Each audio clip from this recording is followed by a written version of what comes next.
जिस प्रकार हमने लास्ट वीडियो में समझा output instruction means that what is the output in C plus plus और C and C plus plus दोनों के बीच हमने कंपेयर भी किया।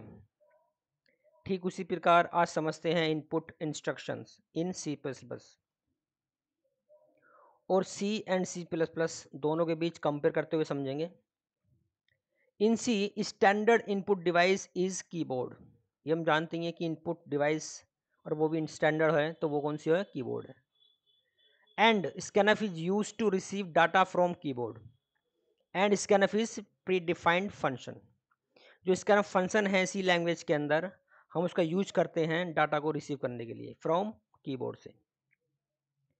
ठीक उसी प्रकार in C plus plus we can use C in to input data from keyboard. C in is a predefined object in C plus plus. ये कोई फंक्शन नहीं है, ये क्या है, एक ऑब्जेक्ट है। और इसके साथ भी हम एक ऑपरेटर यूज करते हैं जिसका नाम है abstraction, get from operator. Example से देखते हैं। Get value of variable in C we get value with the help of scanf function, जैसे कि scanf percentile D and m%a।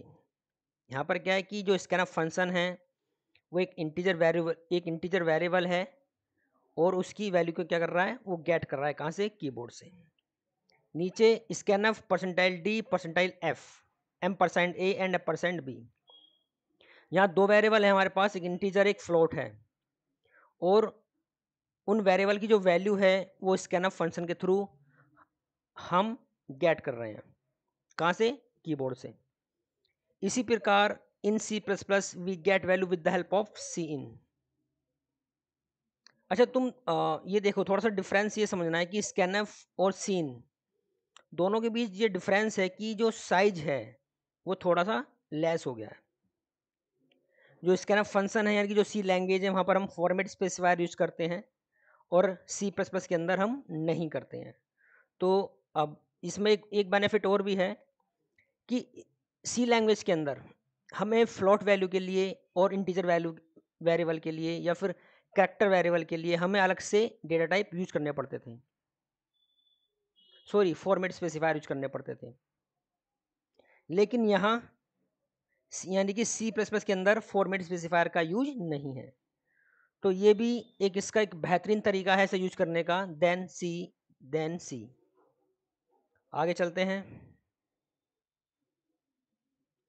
About iostream.h ये एक हेडर फाइल है और हम पहले भी पढ़ चुके हैं हेडर फाइल के बारे में कि it has the declaration of identifier cout and operator insertion and also cin and operator abstraction.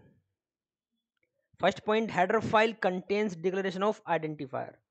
और आइडेंटिफायर क्या क्या हो सकते हैं हमारे, फंक्शन का नेम हो सकता है, variable, objects, micro and etcetera, और भी बहुत सारी चीजें हैं। इसमें क्या है कि सी प्लस प्लस में एक नया फीचर है एंड एल। जिस प्रकार हम सी लैंग्वेज में हमने यूज किया था /n कैरेक्टर न्यू लाइन के लिए, ठीक उसी प्रकार यहाँ पर हम एंड एल यूज करते हैं। It is use to move the cursor to the beginning of the next line. It's working is similar to the /n यानी कि एस्केप सीक्वेंस। इसकी जो वर्किंग है वो सेम टू सेम है जैसे कि हमने सी में यूज किया था /n। First point, endl is a manipulator and it is declared in iostream.h। एक मैनिपुलेटर है और iostream.h जो हेडर फाइल है वहां पर इसका डिक्लेरेशन है।